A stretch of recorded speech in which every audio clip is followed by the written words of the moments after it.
ወመንፈስ ቅዱስ አሃዱ አምላክ አልጋህን ተሸክመ ሂድ የዮሐንስ ወንጌል ምዕራፍ 5 ከቁጥር 8 ጀምሮ ባለው ኃይለ ቃል ለጥቂት ደቂቃ እግዚአብሔር በዚህ ርዕስ ያስተምረናል። የራቀውን አቅርቦ የተደበቀውን የወንጌል ምስጢር ገልጦ የረቀቀውንም አግልጦ የረዘመውን አሳጥሮ እንደ ቀይ ሐር ሻጯ እንደ ሊዲያ የተዘጋውን የልቦናችንን በር ከፍቶልን የምንናገረውን እንድንኖረው የምንሰማውንም እንድናደምጠው በቸርነቱ ይርዳን። የትምህርቴን ርዕስ ሁላችሁም በልቦናችሁ ሰሌዳ ላይ እንድትጽፉልኝ አልጋህን ተሸክመ ሂድ በሉ። እስኪ ደግማችሁ በሉት። ምንህን ተሸክመ ሂድ? እንደ ቤተ ክርስቲያናችን ሥርዓት የአብይ ጾም አራተኛው ሳምንት መጻጉዕ ብለን ቅድም በቅዳሴው አባቶቻችን በወንጌሉ ሲያነቡት እንደነበረው ዛሬ የ38 ዓመት በሽተኛ አልጋውን ተሸክመ ሂድ ብሎ ጌታችን የፈወሰበት ያዳነበት ቀን ነው። ብዙዎቻችን ዛሬ እንደ መጻጉዕ ወይም እንደ 38 ዓመቱ በሽተኛ አልጋ ላይ ምናልባት አልዋልን ይሆናል። በተለያየ ጉዳይ ታመናል። እግዚአብሔር በቸርነቱ ይፈውሰን። 38 ዓመት ሰዎች ሲድኑ እያየ የእግዚአብሔር መልአክ ከሰማይ ወርዶ ውሃውን በመታው ጊዜ ማንኛውም ሰው ቀድሞ የገባ ከማንኛውም ደዌው ይፈወስ እንደነበር መጽሐፍ ይነግረናል። ይሄ ሰው 38 ዓመት ስጋው አልቆ አልጋ ላይ አጥንቱ ተጣብቆ ሰዎች ሲድኑ ያያል። እርሱ ግን ሰው አልነበረው። ምን አልነበረው? ሰው አልነበረው። ሰው ሊሆነው የድንግል ማርያም ልጅ አማኑኤል በጊዜው መጣ። ጊዜ እግዚአብሔርን ተክቶ ሥራ ሰርቶ አያውቅም። የጊዜ ባለቤት እግዚአብሔር ነው። ወገኖቼ ያጣችሁ ሰዎች የምታገኙበት፣ የምታለቅሱ ሰዎች እንባችሁ የሚታበስበት፣ የታመማችሁም ሰዎች የምትፈወሱበት፣ የተራባችሁም የምትጠግቡበት፣ ያልወለዳችሁ የምትወልዱበት፣ ያልዳራችሁ የምትድሩበት ለሁሉም ምን አለው? ምን አለው? ጊዜ አለው። ጌታችን ወደዚህ ሰው ሲመጣ ቤተሳይዳ ወደ ተባለው የበጎች መመላለሻ እነዛ በጎች በብሉይ ኪዳን እንደምታውቁ ለመስዋዕት የሚቀርቡ ቀንዳቸው ያልዞረ ጸጉራቸው ያላረረ በጎች ነበሩ። በዛ ያልፉ ነበር። ይሄ ስፍራ ሰማዕቱ ቅዱስ እስጢፋኖስ በድንጋይ ቀጥቅጠው የገደሉበትም ስፍራ እንደሆነ ሊቃውንት አባቶቻችን ያስተምሩናል። ብዙዎቹ እየመጡ የሚፈወሱበት ቦታ ነው። ይሄ ሰው ግን ስንት ዓመት ነው አልጋ ላይ የተኛው? ንገሩኝ። አይደለም 30 ዓመት፣ እኛ 30 ደቂቃ ብንታመም ምን ያህል እንደምናጉረመርም ሁላችንም እናውቃለን። ምን አይነት ትግስት ነው 38 ዓመት አልጋ ላይ መተኛት? ያንድ ጎልማሳ እድሜ ነው። የሚወልድበት፣ የሚሰራበት፣ የሚማርበት፣ ቁም ነገር የሚሰራበት እድሜው በበሽታ አልቋል። ጌታችን ወደዚህ ሰው መጣ፣ ሊጎበኘው መጣ። ላድንህ መጣው አላለው። ቢለውም አይቀበልም። ይሄ ያመነ ሰው አይደለም፣ በሽተኛ ነው። መጥቶ ምንድነው ያለው? ልትድን ትወዳለህ ያለው። ምን አለው? ልትድኑ ትወዳላችሁ? በእግዚአብሔር ቤት ቆዩ። ልትድኑ ትወዳላችሁ? ንስሐ ግቡ። ልትድኑ የምትወዱ ከሆነ ቅቤ ውስጥ ሞራና ሙዝ እየጨመራችሁ ትውልድ አታምክኑ። እንጀራ ውስጥ ባዕድ ነገር እየጨመራችሁ ትውልድ አታበላሹ። ልትድኑ የምትወዱ ከሆነ በርበሬ ውስጥ ሸክላ እየጨመራችሁ ባዕድ ነገር እየጨመራችሁ ትውልዱን በሽተኛ አታድርጉት። በዚህ 55 ቀን መቀየር የምትፈልጉ ከሆነ ከቅቤና ከስጋ ተለይተን ከሌላው ነገር የማንለይ ከሆነ በዚህ ጾም ጉበኞች ከጉቦ ከመቀበል ካልዳኑ ወገኖቼ የሚያጣሉ ሰዎች ካላስታረቁ የተራራቁ ሰዎች ካልተፈቃቀሩ በዚህ ጾማችን ከንቱ እንዳይሆንብን ልትዱን የምትወዱ ከሆነ ልባችሁ ወደ እግዚአብሔር መልሱ ሁላችንም እግዚአብሔር በቸርነቱ ልባችንን ይመልስልን ልትድን ተወዳለህ ወይ ብሎ አስፈቀደው አምላካችን መድኃኒታችን ኢየሱስ ክርስቶስ አንናንዴ አስፈቅዶ ያድናል አንናንዴ እንዲሁ ያድናል ያ ሰው አዎ ልድን ወዳለው ብሎ አይደለም መልስ የሰጠው ይሄ በሽተኛ ልትድን ተወዳለህ ሲባል ሰው የለኝም አለ ምን የለኝም አለ የእግዚአብሔር መልአክ ከሰማይ ወርዶ ባህሩን በመታው ጊዜ ውሃውን በመታው ጊዜ ብዙዎቹን የተንቀሳቀሽ ወደ ባህሩ ልገባ ስሞክር ቀድመውኝ እየገቡ ከማንኛውም ደዌ ይፈወሳሉ እኔ ግን ወደ ባህሩ ወስዶ የሚያስጠምቀኝ ሰው የለኝም አለው ጌታችን በዛ ቅጽበት ልትዱን የምትወድ ከሆነ ይሄ አልጋ 38 ዓመት አንተን ተሸክሞሃል ከሰው ይልቅ ይሄ አልጋ ባለውለታህ ነው ሰዎች ሞትህን ተመኝተውልሃል አሁን ግን የከተማው ሰው እስኪገረም ድረስ ከመኖር ሞት ይሻላል ብለው ሞትህን የተመኙልህ ሰዎች እስኪያዩ ድረስ የእግዚአብሔር ድንቅ ሥራ በከተማው እንዲገለጥ የተሸከመህን አልጋህን አንተ በተራ ተሸክመህ ሂድ አለው ሰውየው 38 ዓመት የታመመው ሰው ሪፈር ሳይጻፍለት ወሮፋ ሳይጠብቅ ላንተ በሽታ እዚህ አካባቢ ላይ ፈውስ የለም ሳይባል የኪኒን ማአት ሰዓት እየመረጥ ዋት ሳይባል ምግብ እየመረጥክ ብላ ሳይባል አልጋውን ተሸክሞ ሄደ ክብርና ምስጋና ለመድኃኔዓለም ለአምላካችን ይሁን ምኑን ተሸክሞ ሄደ የስንት ዓመቱ በሽተኛ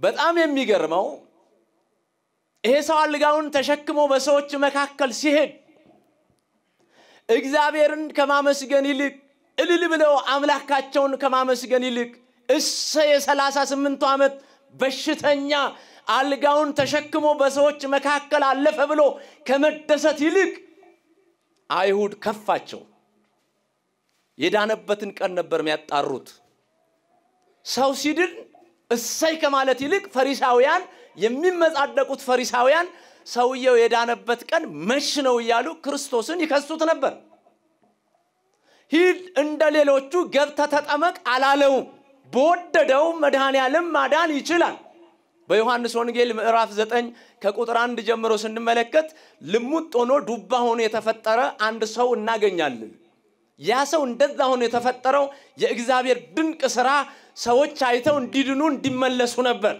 አንድ ቀን ጌታችን ደቀ መዛሙርቱ አስከትሎ ሲያልፍ በጣም ደነገጡ ደቀ መዛሙርቱ ይሄ ሰው እንደዚህ ሆኖ የተፈጠረው የርሱ ኃጢያት ነው ያባቱ ነው የዘመዶቹ ነው የዘሩ ነው የማን ኃጢያት ነው ብለው ጌታን ጠየቁት የጌታችን መልስ ደግሞ ያባቱም አይደለም የሱም ኃጢያት አይደለም የእግዚአብሔር ድንቅ ሥራ ይገለጥ ዘንድ ይሄ ሰው እንዲሆኖ ተፈጥሯል የማን ድንቅ ሥራ ይገለጥ ዘንድ አንድ ጊዜ ሲያማችሁ ግዴላችሁ ማታማሩ እግዚአብሔር ሆይ ፈውሰኝ በሉት ይፈውሳል እግዚአብሔር እምነት ካለን ያለ ቀዶ ጥገና እግዚአብሔር ቆመን እንድንሄድ ያደርጋል ወገኖቼ ከመቃብር የሚቀሰቅስ አምላክ ነው የምናመልከው እምነት ካለ እግዚአብሔር ያድናል ዛሬ የእግዚአብሔር ድንቅ ሥራ ይገለጥ ዘንድ ነው አለና ጌታችን ጎንበስ ብሎ በመራቁ ጭቃውን ለውሶ ሁለት ቦታ ላይ አስቀመጠለትና ወደ ሰሊሆን ወንዝ ወርደ ታጥበና አለው ይሄ ሰው ተጠመቅ አላለው ጸበሉን ያያየ ውሃውን ያያየ በልገብ ተጠመቅ ተነስ አላለው አልጋህን ተሸክመ ሂድ አለው በወደደ ያድናልሱ ለዚህ ሰው ደግሞ ወደ ሰሊሆን ወንዝ ወርደ ታጥበና አለው ሰሊሆን ማለት የተላከ መልእክተኛ ማለት ነው በጣም የሚገርመው የ38 ዓመቱ በሽተኛም ማን እንዳዳነው ክርስቶስ እንዳዳነው አያውቅም ይሄም አይኑ ልሙጥ ሆኖ ታጥበና ትድናል የተባለውም ሰው ማን እንዳዳነው አላወቀም ሰውየው እየተመራ ወረደና እግዚአብሔር እንዳዘዘው ጌታችን እንዳዘዘው ሲታጠብ አይኑ በራለት ምኑ በራለት? አሁን እኛ አይን አለን አንታማም። አላ ያለው የልቦናችን አይን ነው። የልቦናችን አይን እንዲያይ እግዚአብሔር በቸርነቱ ይርዳል። ሲመጣ ተገረሙ ሰዎች። ይሄ ልሙጥ ሆኖ የተፈጠረው አይን ያልነበረው ሰው አይደለም እንዴ? እንዴት ከሰው እኩል ሆኖ ይሄዳል? በምን ተአምር ዳናሉ? የጎረቤት ዘመዶቹ ጎረቤቶቹ ብቻ አይደሉም እኮ። እናቱ ከርቀት ስታይ ይሄ የኔ ልጅ አይደለም ወይ በሽተኛው አይደለም ወይ አለች። አባትም እንደዛ ተገረመ።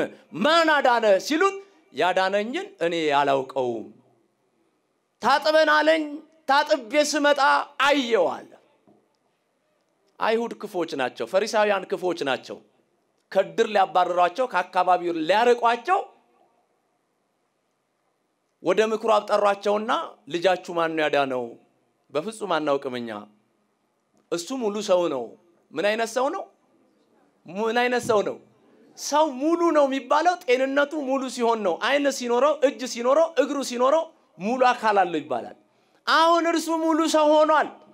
ማን እንዳዳነው አናውቅም። የኛ ልጅ ነው ያዳነውን አናውቅም። ተጠራ። ያዳነህ ማን ነው አሉት።